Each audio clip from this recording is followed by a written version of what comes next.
जैसे ही तपस्वी वेदांत उस गांव के बाहर बने एक पुराने आंगन से गुजरे, उनकी नजर एक बड़े पिंजरे पर पड़ी। पिंजरे में एक सुंदर हरे पंखों वाला तोता बैठा था, लेकिन उसकी आंखों में चमक नहीं थी।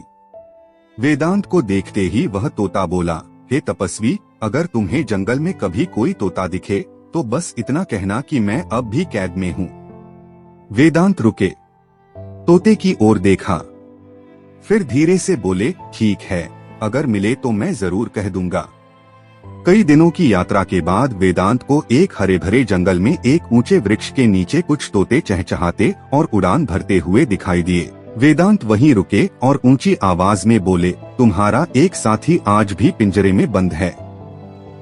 उसने तुम्हें याद किया है और तुम्हें नमस्कार भेजा है। इतना सुनना था कि एक तोता जो सबसे किनारे बैठा था एकदम से चुप हो गया, लड़खड़ाया और कुछ ही पलों में नीचे गिर पड़ा। वह अब नहीं रहा। वेदांत कुछ नहीं बोले, बस कुछ देर वहां खड़े रहे, फिर चुपचाप आगे बढ़ गए। कुछ समय बाद वे फिर उसी गांव पहुंचे जहां वह तोता पिंजरे में बंद था।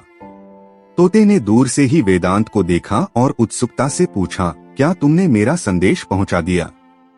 वेदांत ने धीरे से जवाब दिया, हाँ, मैंने तुम्हारा संदेश पहुंचा दिया, पर तुम्हारा एक साथी यह सुनकर पेड़ से गिर गया और वहीं मर गया।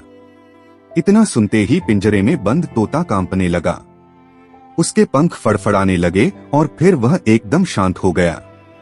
आंखें बंद कर लीं और जैसे प्राण निकल गए हों। शिकारी दौड़ा, देखा तोता एकदम निष्प्राण पड़ा था। उसने पिंजरे का दरवाजा खोला और तोते को बाहर फेंक दिया, मगर जैसे ही तोता जमीन पर गिरा, उसने पंख फैलाए और उड़कर एक ऊंचे पेड़ पर जा बैठा। वेदांत ने शांत स्वर में कहा, जो बात समझ से ना हो सके उसे कभी कभी चुप रहकर ही हल करना पड़ता है। आजादी के लिए जोर से नहीं, समझदारी से उड़ान भरनी पड़ती है। कभी कभी चुप रहकर गिरना ही असली उड़ान की शुरुआत होती है।